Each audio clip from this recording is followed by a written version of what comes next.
है हमारे इस यूट्यूब चैनल पे। जैसा कि आप जानते हैं कि मैं डीएलएड फर्स्ट सेमेस्टर के स्टूडेंटों के लिए मैथ की बुक को कंप्लीट करा रही हूँ और उनके सिलेबस के अकॉर्डिंग देखा जाए तो आपका यूनिट 1 से लेकर यूनिट 5 तक आपका कंप्लीट हो चुका है और हर एक यूनिट के लास्ट में जो भी एक्सरसाइज दिए गए थे वो भी मैं आपको कंप्लीट कराई हूँ। ओके, तो यूनिट 6 चल रहा था हम लोग का और यूनिट 6 क्या कर रहा था, भाज्य तथा भाज्य संख्याओं का अर्थ, लघुत्तम समापवर्त तथा महत्तम समापवर्तक की अवधारणा। तो ये चीज़ें हम पढ़ा रहे थे आप लोगों को। इस यूनिट में अगर देखा जाए तो मैं आप लोगों को ये सारी चीज़ें आपको जाननी थी, जिसमें मैं आपको भाज्य तथा भाज्य संख्याएँ क्या होती हैं, भाज्य गुणनखंड क्या होते हैं, ये चीज़ें मैं आपको बता चुकी थी। तो आज आप हेडिंग लगाइएगा, आज हम सीखेंगे गुणनखंड विधि द्वारा महत्तम समापवर्तक कैसे ज्ञात करते हैं। अगर एग्ज़ाम में आपसे पूछ दिया जाता है भाग विधि से महत्तम समापवर्तक, तब आप कैसे बताएँगे समापवर्तक? तो मैं आपको निकालना सिखा चुकी हूँ, अगर आप नहीं देखे हैं तो पिछली वीडियो में जाके देख लीजिए। फिर उसमें महत्तम समापवर्तक क्या होता है, ये भी मैं बताई थी, लेकिन आज फिर से मैं इस वीडियो में बता दूँगी कि महत्तम समापवर्तक क्या होता है।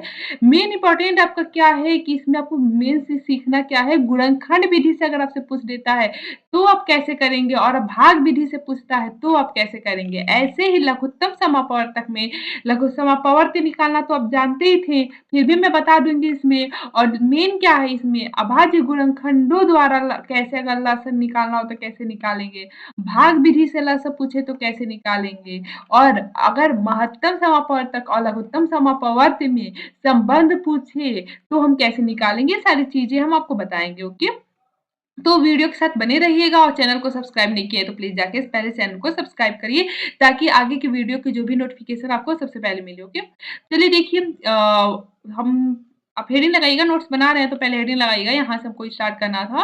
देखिएगा महत्तम समापवर्तक क्या होता है, तो यहाँ पे आप देखेंगे, यहाँ पे जैसे एक एग्जांपल लिया है 42, जैसे अगर आपसे पूछ दे कि 42 और 66 और 78 78 कि समापवर्तक क्या है, समापवर्तक। तो मैं आपको पिछली वीडियो में बता चुकी थी, पहले आप क्या करते हैं, अपवर्तक निकालते हैं। अपवर्तक निकालना आप जान चुके हैं, जैसे 42 का अपवर्तक निकालेंगे तो 42 किस किस नंबर से कट जाएगा और सारे नंबर्स आपको लिखने होंगे। ठीक, तो 1 से लेके 42 तक जो भी नंबर्स यहाँ पे लिखे हैं, जो क्या करे, आपको 42 को पूरी तरह विभाजित कर दे। ऐसे ही 66 66 के भी हम अपवर्तक लिखेंगे, जो जो वे सारे नंबर्स जो 66 को पूरी तरह से विभाजित कर दे।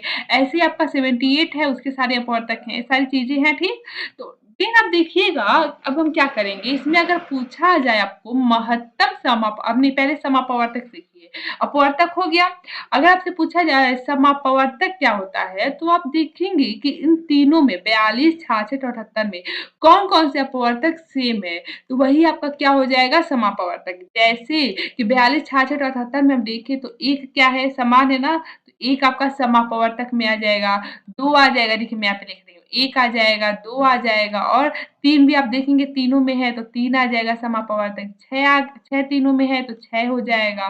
मतलब अगर आपसे पूछा जाता है सिर्फ समापवर्तक, तो ये सारी चीजें आप लिखते हैं, एक दो तीन छह, ये सारा अपवर्तक लिखने के बाद फिर देखिए क्या कोई कॉमन है। मेरे ख्याल से कोई नहीं, अब कोई नहीं कॉमन है। तो यही आपका क्या होता है, 42 66 और 78 का समापवर्तक होता। लेकिन ध्यान रहे, अगर आपसे पूछा जाए महत्तम समापवर्तक क्या होता है, तो आप देखेंगे कि ये जो आप समापवर्तक निकाले हैं उसमें सबसे मैक्सिमम कौन-सा है? मैक्सिमम वाला अपवर्तक ही महत्तम समापवर्तक कहलाता है। तो मैक्सिमम वाला कौन-सा है? 6 है ना? तो यही 6 आपका क्या हो जाएगा, 42, 66 और 78 का महत्तम समापवर्तक हो जाएगा। इस चीज़ को नोट डाउन करिएगा। क्या पहले आप क्या करेंगे, अगर महत्तम समापवर्तक पूछे तो पहले आप अपवर्तक निकाल लेंगे, फिर आप देखेंगे सब में आपका समापवर्तक कौन-सा है, समान अपवर्तक कौन-सा है, तो आप उसको लिख लेंगे। फिर उसमें देखेंगे कि मैं हाँ, तो समझ में आया? चलिए इसी से रिलेटेड मैं पहले इसको एड्रेस कर दूँ। यहीं पे इससे रिलेटेड क्वेश्चन पूछा गया है, अब क्वेश्चन को समझिएगा। पहला क्या कहता है, मैं इसको कर दूँ पहले उसके ऊपर। पहला क्वेश्चन क्या कह रहा है कि तीनों संख्याओं के समापवर्तक कौन-कौन है? तो अभी मैं जस्ट बताई हूँ, तीनों संख्याओं के समापवर्तक केवल पूछा है, तो 1, 2, 3 और 6 क्या है, समापवर्तक है। ठीक, इसको आप लिख लीजिएगा। ठीक, नेक्स्ट क्वेश्चन क्या कह रहा है, इन समापवर्तकों में से सबसे छोटा समापवर्तक कौन है? तो बताइए सबसे छोटा कौन है, 1 2 3 6 में से, तो 1 है ना, तो दूसरे वाले का आंसर क्या हो जाएगा, सिर्फ 1 हो जाएगा। ठीक, नेक्स्ट क्या कर रहा है, इन समापवर्तकों में से, मतलब ये जो समापवर्तक हम लिखे इन ये समापवर्तक में से, इन समापवर्तकों में से सबसे बड़ा समापवर्तक कौन है? तो सबसे बड़ा कौन-सा है? 6 है ना? तो सबसे बड़ा समापवर्तक 6 हो जाएगा, ओके? तो समझ में आए तीनों क्वेश्चन? ठीक? इसका आंसर 6 हो जाएगा। आगे देखिएगा इरेज़ करते हैं, आगे देखते हैं क्या कहता है। देखिएगा जो ब्रैकेट में लिखा है इसको थोड़ा आप नोट डाउन कर लीजिएगा। ये क्या कह रहा है कि महत्तम समापवर्तक क्या होता है? तो दी गई संख्याओं का सबसे बड़ा सार्वविभाजक है, समझ में आया? सार्वविभाजक, तो महत्तम समापवर्तक पता ही है, जो सबसे समान विभाजक, जो तीनों क्या करे विभाजित कर दे और सबसे बड़ा वाला, ठीक? यहाँ पे देखिए लिखा भी है कि ये सभी प्रशिक्षुओं के द्वारा निष्कर्ष निकाला गया कि सबसे बड़ा समापवर्तक 6 है, ठीक है? अभी जो मैं यहाँ पे बताई हूँ एग्ज़ाम्पल वाला में और यही तीनों संख्याओं का महत्तम समापवर्तक होगा। क्यों? क्योंकि 6 ही वह बड़ी से बड़ी संख्या है जो दी गई सभी संख्याओं को विभाजित करती है। तो आप ये सबसे अच्छा ये महत्तम समापवर्तक में आप इसका ये भी डेफिनिशन लिख सकते हैं कि अगर वह बड़ी से बड़ी संख्या, महत्तम मतलब बड़ा ही ना होता है मैक्सिमम मैक्सिमम हाईएस्ट, ठीक? तो आप लिख सकते हैं वह बड़ी से बड़ी संख्या जो दी गई सभी संख्याओं को, अब ज़रूरी तो नहीं है ना कि 2 संख्याओं का ही महत्तम समापवर्तक पूछे। 3, 4, 5, 6 जितना मन करे उतना दे सकता है संख्याओं का महत्तम समापवर्तक। तो वही कह रहा है दी गई सभी संख्याओं को विभाजित करती है। वही बड़ी से बड़ी संख्या क्या कहलाती है? महत्तम समापवर्तक। आई होप यहाँ तक आपको क्लियर हुआ होगा। चलिए यहाँ पे मैं आपको बता भी चुकी थी पिछले वीडियो में कि अंग्रेजी में महत्तम समापवर्तक जिसे आप एचसीएफ शॉर्ट में देखिए यहाँ पे लिखा है ना एचसीएफ शॉर्ट में लिखा है या आप इसको ठीक एचसीएफ का पूरा नाम हाईएस्ट कॉमन फैक्टर कहते हैं या आप इसी ग्रेटेस्ट कॉमन फैक्टर भी कह सकते हैं इंग्लिश में, ओके? ठीक, देन देखिएगा नेक्स्ट क्या कह रहा है महत्तम सार्वविभाजक के रूप में जो महत्तम सार्वविभाजक है अगर आप वैसे बोलना चाहें तो आप इसे एचसीडी बोल सकते हैं, हाईएस्ट कॉमन डिवीजर या ग्रेटेस्ट कॉमन डिवीजर भी कर सकते हैं, ठीक? तो यही इसका नाम है, आप चाहें तो जो बोले सार्वविभाजक और समापवर्तक एक ही चीज़ है। समापवर्तक मतलब जो आपको वही काट दे और सार्वविभाजक भी वही मतलब होता है काट दे, तो आप मतलब चारों की चारों चीज़ें एक ही हैं, आप highest common factor, greatest common factor, highest common division, greatest common division कुछ भी बोल सकते हैं। मैक्सिमम आपको एग्ज़ाम में यही देखने को मिलेगा हाईएस्ट कॉमन फैक्टर मतलब हिंदी में इसका देखने को मिलेगा महत्तम समापवर्तक। फिर भी आप इसे अपने माइंड में सेट करके रखिएगा, ये भी वर्ड होता है। नेक्स्ट देखिएगा, अगर आपसे एग्ज़ाम में पूछ दिया देखिए आपको महत्तम समापवर्तक निकालने आता है और अगर आपको ये गुणनखंड विधि से कैसे निकालते हैं ये नहीं मालूम है, तो आप बताइए क्या करेंगे? बस अगर आपसे पूछ दिया जाए गुणनखंड विधि से तो आप निकालेंगे तो सही, आप सही-सही आंसर लिख देंगे, लेकिन आपको एग्ज़ामिनर एक भी नंबर नहीं देगा, व्हाई? क्योंकि आप क्वेश्चन के अकॉर्डिंग आंसर नहीं निकाले हैं, ठीक? आपको आंसर जब भी देना होगा तो क्वेश्चन के अकॉर्डिंग ही देना होगा, तो यहाँ पे अगर गुणनखंड विधि से पूछे तो आपको गुणनखंड विधि से ही महत्तम समापवर्तक निकालना है। तो चलिए आइए मैं सिखाती हूँ गुणनखंड विधि से कैसे निकालते हैं महत्तम समापवर्तक। तो यहाँ पे देखिए 3 आपका एग्ज़ाम्पल दिया है, 3 नंबर्स हैं और आपको क्या पूछ रहा है इसका महत्तम समापवर्तक निकालते हैं, कैसे निकालते हैं? तो फर्स्ट ऑफ ऑल आप क्या करेंगे कि देखिए 48 को मैं यहाँ पे बता रही हूँ आपको, यहाँ पे देखिएगा किनारे में 48 यहाँ पे मैं लिख रही हूँ, ठीक? 48 लिखेंगे, ठीक? और यहाँ से आप 2 से स्टार्ट करते जाएँगे और देखेंगे कितनी बार में कट रहा है, तो अब 2 से पहले काटेंगे तो देखिए यहाँ पे 2 दूना 4 तो यहाँ पे लिखेंगे। 2 का पहाड़ा कितनी बार पढ़ेंगे तो 8 आएगा, 2 चौको 8 तो यहाँ पे लिखेंगे, ठीक? ऐसे ही करते जाएँगे। फिर देखिएगा 2 से कटेगा 24 हाँ, कट जाएगा। कितनी बार में कटेगा? 12 बार में, 2 एकम में 2, 2 दूना 24 ठीक? फिर 2 से कटेगा 12 तो हाँ, 2 के पहाड़े में 12 आता है। कितनी बार में आता है? तो 6 बार में। जितनी बार में आता है वहाँ पे लिख दिए 6।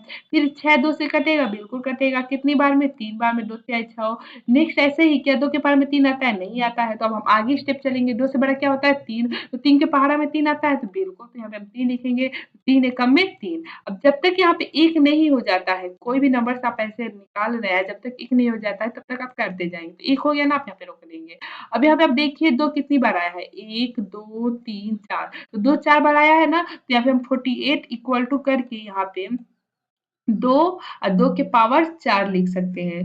2 गुणे 2 गुणे 2 गुणे 2 4 बार लिखिए। देखिए जैसे यहाँ पे लिखा है देखिए 4 बार लिखा है ना 2 गुणे 2 ऐसे लिखिए या 2 के पावर 4 लिखिए बात एक ही है, ठीक? 2 के पावर 4 अगर कहीं लिखा है देखिए यहाँ पे पावर है घात के रूप में है, मैं घात कर रही हूँ। ये नहीं 24 नहीं है, 2 पे घात है, ठीक? तो 2 के पावर 4 और इंटू 3 तो 3 एक ही बार है ना, तो 3 यहाँ पे मैं इस पे पावर कुछ नहीं लिख रही हूँ ना, तो ये चीज़ ध्यान रखिएगा, आपको बहुत कम ही वीडियो में ये चीज़ सारी चीज़ें बताई जाएँगी। अगर जिसके कोई नंबर्स लिखा है और उसके पावर कुछ नहीं है ना, तो उसके पावर यानी घात हम 1 हमेशा मानते हैं, ठीक? तो यहाँ पे 3 कितनी बार है? 1 बार है ना, तो यहाँ पे 1 लिखने का ज़रूरत है नहीं, क्योंकि हम 1 मानते ही मानते हैं, नहीं लिखा है तो लिखने की ज़रूरत नहीं है। ये हो गया। ऐसे ही हम क्या करेंगे, 64 का निकालेंगे। वंस अगेन मैं 64 का यहाँ पे निकाल लेती हूँ, 64 ठीक? तो 64 का हम यहाँ पे निकालेंगे, तो अब देखिए 2 से स्टार्ट करेंगे, इसको मैं कट कर देती हूँ। 2 से स्टार्ट करेंगे, तो 2 से स्टार्ट करेंगे तो 2 तिहाई 6 और 2 दूना 4 यानी 32 बार में 64 कट जाएगा। फिर 2 से कटेगा क्या, 32 बिल्कुल कटेगा। कितनी बार में कटेगा, 16 बार में कट जाएगा। फिर 2 16 मतलब को काट सकता है बिल्कुल, कितनी बार में, 8 बार में। ऐसे ही 8 को कितनी बार में 2 काटेगा, 4 बार में काटेगा। फिर 4 को 2 कितनी बार में काटेगा, बताइए, 2 बार में काटेगा। फिर ऐसे ही 2 को, ये 2 है, ठीक? ये 2 है। इस 2 को 2 कितनी बार में काटेगा? 1 बार में काटेगा। देखिए नीचे 1 आ गया ना, अब यहाँ पे रोक देंगे। अब देखिए यहाँ पे 2 कितनी बार आया है? 1, 2, 3, 4, 5, 6, 6 बार 2 आया है ना? तो अब क्या करेंगे आप? 6 बार 2 गुणे 2 लिखिए, जैसे देखिए यहाँ पे 64 इक्वल टू लिखा है ना यहाँ पे 2 गुणे 2 यहाँ पे देखिए, यहाँ पे 64 इक्वल टू 2 गुणे 2 6 बार लिखा है ना, आप ऐसे लिखिए या इक्वल टू करके 2 के घात 6 लगा दीजिए, ठीक? समझ में आया? ये हो गया। ऐसे आप फिर क्या करेंगे, 72 का निकालेंगे, तो 72 का मैं 1 सेकंड मैं नोटपैड ले लेती हूँ। अब देखिए ऐसे ही आप जब 72 का यहाँ पे आपका मैं लिख दूँ, 1 सेकंड मार्कर आ गया है, मैं ले लेती हूँ यहाँ पे आपका रेड कलर, ओके। यहाँ पे आप 2 के पावर में क्या लिखी थी, 4 इंटू 3, ठीक। ऐसे यहाँ पे क्या था, इक्वल टू करके 2 के पावर 6 था, ठीक। ऐसे अब मैं 72 का लिखूंगी, तो 72 का भी सेम प्रोसेस के द्वारा 72 का भी आप कर लेंगे, ठीक। जब 72 का आप करेंगे तो यहाँ पे आपको क्या मिलेगा, मैं करके दिखा दूँ क्या? चलिए मैं करके दिखाई देती हूँ। 72 का जब करेंगे तो 2 से स्टार्ट करेंगे, तो कितनी बार में कटेगा, 36 बार में, ठीक। ऐसे ही जब आप 2 से फिर 36 काटेंगे तो कितनी बार में कटेगा, 18 बार में कटेगा। फिर 2 को फिर 18 कितनी बार में काट देगा, 9 बार में 18 को। फिर 2 के पहाड़े में 9 आता है क्या, बिल्कुल नहीं। तो फिर अब एक स्टेप आगे जाएंगे, 2 से आगे क्या होगा, 3, तो 3 के पहाड़े में 9 आता है, बिल्कुल आता है। कितनी बार में काटेगा 9, 3 बार में काट देगा, 3 3 के 9, ठीक। फिर 3 के पहाड़े में 3 आता है, तो बिल्कुल, तो फिर 3 लिखेंगे, कितनी बार में, 1 बार में, 3 एकम में 3। अब देखिए यहाँ पे 1 हो गया ना, तो रुक जाएंगे। अब यहाँ पे देखिए 2 कितनी बार आया है, 3 बार आया है, तो यहाँ पे हम लिख देते हैं ना 2 के पावर 3, 3 बार आया है, इंटू 3 कितनी बार आया है, 2 बार आया है, तो 3 के पावर 2, जितनी बार आता है उसको ऊपर लिख देते हैं, ठीक। ऐसे लिखिए, या 2 को 3 बार लिख लीजिए, 3 को 2 बार लिख लीजिए, हो गया ना। तो इतना करने के बाद गुणनखंड विधि से पूछिए, ऐसे करने के बाद, क्योंकि आपको नहीं ना मालूम है कि अब 2 गुणे 2 कितनी बार आएगा, तो आप इसी मेथड से द्वारा करेंगे। देखिए यहाँ पे लिखा नहीं है बुक में, मैं आपको बता रही हूँ। और देन आप क्या लिखेंगे कि उपरोक्त सभी संख्याओं का मस, तो मस पूछा है ना, महत्तम समापवर्तक। तो अब देखेंगे 2 इसमें भी है, 2 इसमें भी है, 2 इसमें भी है, तीनों में 2 2 है। इसमें 2 4 बार है, इसमें 2 6 बार है, इसमें 2 3 बार है ना। तो आप देखेंगे कि तीनों में कौन सा कॉमन रहेगा, तो 2 3 बार तो इसमें भी आया है, 2 3 बार इसमें भी आया है। तो आप क्या करेंगे, देखिए मैं यहाँ पे दिखा रही हूँ आपको, यहाँ पे देखिए 1 बार, 2 बार, 3 बार, यानी 3 बार 2 तीनों में है, 3 बार 2 तीनों में है, तो 3 बार 2 आप लिख लेंगे। बात समझ में आ रहा है? जैसे मैं क्या कहना चाह रही हूँ कि अगर आप महत्तम समापवर्तक पूछा है ना, यानी आपको तीनों में, तीनों आपको, एक तो समापवर्तक है तो तीनों में होना चाहिए और महत्तम होना चाहिए। तो देखिए तीनों में 1 बार 2 है, 2 बार 2 है, 3 बार 2 तीनों में है। यहाँ पे आप देखेंगे तो चौथा 2 इसमें है, चौथा 2 इसमें है, लेकिन इसमें 72 में चौथा 2 नहीं है। इसलिए आप 3 बार 2 लिख देंगे। फिर 3 देखेंगे तो 3 इसमें है, इसमें नहीं है और इसमें 2 बार है। जब इसमें 3 है ही नहीं तो हमको 3 लिखना ही नहीं है, क्योंकि महत्तम समापवर्तक, समापवर्तक का मतलब ही होता है तीनों में वो समान। तो इस वजह से 3 नहीं लिखेंगे। अब आप गुणा कर देंगे 2 का 3 बार में, 2 गुणे 2 गुणे 2 तो 8 होगा। यही आपका क्या होगा, महत्तम समापवर्तक। समझ में आया चीजें? चलिए मैं एक और एग्जांपल ले लेती हूँ और अच्छे से समझ में आ जाएगा। इसमें एक ही दिया है, वैसे तो एक्सरसाइज करा था। मैं कौन ले लेते हैं, चलिए इसी को एग्ज़ाम्पल ले लेते हैं। किसके द्वारा करते हैं? इसी गुणनखंड विधि से करते हैं इसको। ऐसे तो अब जान ही गए हैं कैसे किया जाता है, और सबका पौर तक लिखो, करो। अब हम सीखते हैं ना कि कैसे इसमें करेंगे, ठीक? गुणनखंड विधि से। तो चलिए इसी को हम लेके चलते हैं। तो यहाँ पे आप जब 42 का क्या करेंगे कि ऐसे लसन निकालेंगे ऐसे करके, तो यहाँ पे देखिए 2 से जब भाग देंगे तो कितनी बार में कटेगा? 21 बार में। फिर 2 के पहाड़ा में 21 आता है क्या? बिल्कुल नहीं। 3 के पहाड़ा में 21 आता है? हाँ, कितनी बार में? 7 बार में, तो 7 बार हो गया। फिर 3 के पहाड़ा में 7 आता है? नहीं। 4, 5, 6 किसी के पहाड़ा में आता है? नहीं। 7 के पहाड़ा में 7 आता है, तो फिर यहाँ पे 7 लिखेंगे और कितनी बार में? 1 बार में काट देगा। 1 आ गया ना? अब हम क्या करेंगे यहाँ पे, देखिए यहाँ पे हम 42 लिखा है ना, तो यहाँ पे हम क्या करेंगे, कहाँ मैं लिखूँ, कहाँ, यहाँ पे लिखती हूँ 42। तो 42 इक्वल टू क्या लिखेंगे? 2 गुणे 3 इंटू 7, ठीक हो गया। ऐसे में क्या करेंगे, फिर 66 का निकालेंगे। तो 66 का निकालेंगे तो देखिए फिर हम 2 से स्टार्ट करेंगे काटना। तो 2 करेंगे तो 33 बार में काटेगा, कटेगा ना? फिर 2 33 को काटेगा, नहीं काट पाएगा। 3 33 को काट देगा, हाँ, कितनी बार में काटेगा? 11 बार में काटेगा। फिर क्या 11, अब 3 11 को काटेगा नहीं, 4 5 ऐसे करते हम देखते जाएँगे, तो 11 को कौन-सा नंबर काटेगा? 11 काटेगा। तो 11 को 11 कितनी बार में काटेगा? 1 बार में। फिर हम ऐसे ही क्या करेंगे, अब देखिए नेक्स्ट लाइन में मैं यहाँ पे आगे लिख रही हूँ। नेक्स्ट लाइन में आप लिखिएगा 66 इक्वल टू क्या लिखेंगे? 2 गुणे 3 गुणे 11, ठीक? ऐसे लिख लेंगे। नेक्स्ट आप ऐसे ही फिर अब 78 का निकालेंगे। 78 का हम निकालेंगे जब, तो फिर अब देखिए 2 से स्टार्ट करते हैं। तो 2 से करेंगे तो कितनी बार में कटेगा? 39 बार में, ठीक? फिर 2 के पारा में 39 आएगा नहीं, 3 के पारा में 39 आ जाएगा। 39 को काट देगा, 3 एकम में 3, 3 त्रिके 9। फिर 13 किससे कटेगा? तो 13 13 से ही कटेगा, क्योंकि किसी के टेबल में 13 आता नहीं है। तो कितनी बार में कटेगा? 1 बार में। तो हम 78 का ऐसे ही करके 78 का हम इसके आगे लिख देते हैं। 78 का क्या होगा, या यहाँ पे मैं यहाँ पे लिखती हूँ 78 का, नीचे लिख रही हूँ, देखिए नीचे यहाँ पे लिख रही हूँ 78 का, मैं यहाँ पे लिख रही हूँ 2 गुणे 3 गुणे 13, लिख दी। गुणनखंड विधि से पूछेगा तो ही आप ऐसे करेंगे, ओके? गुणनखंड विधि से अगर महत्तम समापवर्तक पूछ लेता है आपको एग्जाम में तो, ठीक? बहुत सारे मेथड हैं। अब क्या करेंगे, आप देखेंगे 42, 66 और 78 में कौन-सा कॉमन है? तो इसमें भी 2 है, इसमें भी 2 है, इसमें भी 2 है। तीनों में 2 एक बार है तो एक बार 2 लिख लेंगे, ठीक?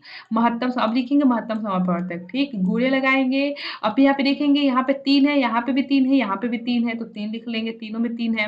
यहाँ पे देखेंगे 7 है, इसमें 7 नहीं है और नीचे भी 7 नहीं है। इसमें जो दूसरे में 11 है, पहले तीसरे में 11 नहीं है। इसमें जो 78 में 13 है, पहले और दूसरे में 66 42 में 13 नहीं है। यानी दोनों में हम तीनों में देखेंगे जो नंबर्स कॉमन होंगे सिर्फ उसी को उतारेंगे। तीनों में आपका 2 गुणे 3 कॉमन आया है तो 2 गुणे 3 लिख लेंगे, फिर इक्वल टू 2 का 3 में गुणा करेंगे तो 6। तो यही आपका क्या होगा, महत्तम समापवर्तक। देखिए वही आया ना, जैसे भी हम यहाँ पे बताए थे, तीनों में आपका क्या था, महत्तम समापवर्तक 6 था। यहाँ पे आप गुणनखंड विधि से कर दिए तो महत्तम समापवर्तक आपको क्या मिल गया, 6 मिल गया। तो चीजें समझ में आई। चलिए अब हम सीखते हैं कि भाग विधि से हम कैसे करेंगे, महत्तम समापवर्तक कैसे निकालेंगे। तो चलिए आइए देखते हैं भाग विधि से महत्तम समापवर्तक कैसे निकालते हैं। देखिए यहाँ पे दिया है ना, भाग विधि से महत्तम समापवर्तक ज्ञात करना। तो देखिए कैसे निकालते हैं हम भाग विधि से। अगर हम एग्जाम्पल लेके समझे तो एग्जाम्पल सबसे बेस्ट वे होता है आपको किसी भी क्वेश्चन को समझने का मैथ्स में। तो यहाँ पे क्या लिखा है, 12 और 16 का मतलब भाग विधि से ज्ञात करें। तो भाग विधि से आप पूछ देगा और आपको गुणनखंड विधि मालूम है, भाग विधि नहीं मालूम है। अगर आप गुणनखंड विधि से कर दिए तो किए तो आप सही है, आंसर भी आपका सही आया है, बट एग्जामिनर आपको क्या नहीं देगा, एक भी नंबर नहीं देगा। वाई? क्योंकि आपने क्या किया है, क्वेश्चन के अकॉर्डिंग आपने सोल्यूशन नहीं दिया है, ठीक? तो आप यहाँ पे भाग विधि से पूछा है तो आपको भाग विधि से करना है। कैसे भाग विधि से करेंगे, ध्यान दीजिएगा कैसे करेंगे। आप 2 नंबर्स में देखेंगे, 2 नंबर्स का अगर पूछ रहा है भाग विधि से मसा, तो आप देखेंगे जो छोटा है उसको आप बाहर लिख लेंगे, ठीक? देखिए मैं यहाँ पे बता ही दे रही हूँ यहीं पे, और जो बड़ा है वो यहाँ पे लिख लेंगे 16, ठीक? अब देखेंगे 12 के पहाड़ा में 16 का भाग देना तो आता है ना, तो 12 दूना 24 हो जाएगा, इससे अधिक। तो हम 12 को एक बार में काटेंगे, 12 एकम में 12, ठीक? अभी 6 से 2, 6 में से 2 जाएगा तो 4 बचेगा, ठीक? अब आप क्या करेंगे, अब आप क्या करेंगे कि जो यहाँ पे आपका ये शेष बचा ना रिमाइंडर, आप फिर से इस 4 में 4 से भाग देंगे। अब यहाँ पे भाजक तो हो गया, भाज्य के रूप में क्या लिखेंगे? इस जो यहाँ पे पहले था ना आपका भाजक उसको लिखेंगे। तो यहाँ पे 12 लिख देंगे, ठीक? और फिर आप क्या करेंगे? भाग देंगे तो 4 के पारे में 12 कितनी बार में आता है? 3 बार में। तो यहाँ पे आप लिख देंगे 12, ठीक? अब ये आपका पूरी तरह से कट गया ना, तो देखिए जब जब भी आप ऐसे भाग दें और जब पूरी तरह से कट जाए तो जिस भाजक से कट रहा है वही भाजक आपका क्या कहलाएगा? महत्तम समापवर्तक कहलाएगा। तो यहाँ पे 4 आपका क्या हो जाएगा? महत्तम समापवर्तक, ठीक? बात समझ में आया? अगर ये 4 से अगर नहीं कटा रहता, किसी और नंबर से नीचे आके कटा रहता तो हम उस नंबर को क्या कहते हैं? क्या कहते हैं? महत्तम समापवर्तक। देखिए यहाँ पे लिखा भी होगा, यहाँ पे क्या लिख रहा है? भाग विधि से महत्तम समापवर्तक ज्ञात करने के लिए छोटी संख्या से बड़ी संख्या को भाग दिया जाता है। प्राप्त शेषफल से, देखिए जो शेषफल यहाँ पे 4 हमको प्राप्त हुआ है ना, उससे अब क्या करना है? पुनः प्रथम भाजक में भाग दिया जाता है। तो प्रथम भाजक, इससे पहले वाला भाजक कौन-सा था? 12 था ना, तो 12 में भाग देंगे। यह प्रक्रिया शेषफल 0 तक चलती रहती है या तब तक चलाएँगे जब तक शेषफल 0 नहीं मिल जाता, ठीक? शेषफल 0 आने पर अंतिम भाजक ही अभीष्ट मसा होगा, यानी महत्तम समापवर्तक होगा। मतलब जब भी 0 आ जाए तो जिस भाजक के द्वारा 0 आया है वही भाजक क्या होगा? महत्तम समापवर्तक होगा। बात समझ में आया? कैसे हम निकालते हैं, कैसे दिखाते हैं, ठीक? चलिए एक और हम एग्ज़ाम्पल लेके आपको समझा देते हैं। अगर आपसे 1 सेकंड, कुछ चीज़ें पहले इसको नोट डाउन कर लीजिएगा अपने नोट्स में। देखिए पॉइंट है कि 2 से अधिक संख्या होने पर, 2 संख्या है तो आप भाग किन्हीं दो संख्या के मशक के साथ तीसरी संख्या का मशक ज्ञात करते हैं। मीन्स कि अगर आपको 2 से अधिक संख्याओं का मशक पूछ दिया जाए भाग विधि द्वारा, तो भाग विधि में तब जानते हैं एक भाजक होता है, एक भाज्य होता है, 2 ही संख्या रिकॉर्ड होती हैं भाग देने के लिए। तो आप पहले क्या करेंगे कि 2 संख्या को उठाएँगे और उसको भाग मतलब आपका जो भी मशा निकलेगा, उस मशक के साथ जो तीसरी संख्या होगी फिर उसका मशक ज्ञात करेंगे। मतलब 2 संख्या भाग विधि से निकालेंगे, फिर जो मसा आपको निकलेगा, मसा मिलेगा, जो भी आंसर मिलेगा उससे आप क्या करेंगे? वो आप एक संख्या मान लेंगे और जो तीसरी संख्या बची रहेगी वो एक संख्या हो जाएगी, तो 2 संख्या फिर हो गई। फिर उसमें देखेंगे जो भाजक बड़ी संख्या होगी उसमें छोटी संख्या से आप भाई से भाग दे देंगे वही भाग विधि द्वारा। तो यही क्रिया आप फिर अगली संख्या के साथ करेंगे, अगर 4 संख्याएँ हैं तो ऐसे आप करते जाएँगे, ओके? तो अब नेक्स्ट आपका लघुत्तम समापवर्त्य है, तो हमें नेक्स्ट वीडियो में बताते हैं, काफ़ी लंबा वीडियो यही हो गया है आपको। तो नेक्स्ट वीडियो हम सीख लेंगे लघुत्तम समापवर्तक सीखेंगे क्या होता है भाग विधि द्वारा और गुणनखंड विधि द्वारा। तो आज के लिए इतना ही, मिलते हैं नेक्स्ट क्लास में। आई होप आपको चीज़ें समझ में आई होंगी। और रही बात एक्सरसाइज की, तो देखिए इसके लास्ट में एक्सरसाइज दिया गया है, जब भी हम लघुत्तम समापवर्तक पूरा करने के बाद देखिए आपको इतने सारे एक्सरसाइज दिए गए हैं, तो आपको परेशान होने की ज़रूरत नहीं है, आप सारी चीज़ें कर सकते हैं, ठीक? करेंगे तो आपका प्रैक्टिस हो जाएगा कि हाँ, कैसे क्वेश्चन पूछा जा रहा है एग्ज़ाम में, कैसे हम करेंगे सॉल्व, तो सारी चीज़ें हम बताएँगे आपको। और अभी स्क्रीनशॉट लेने की ज़रूरत नहीं है, आपको पहले मैं ये सब बता दूँगी, नेक्स्ट आपको स्क्रीनशॉट लेने के लिए आपको बोलूँगी, तब आप करके दिखाइएगा। तो ठीक है, आज के लिए इतना ही, मिलते हैं नेक्स्ट क्लास में।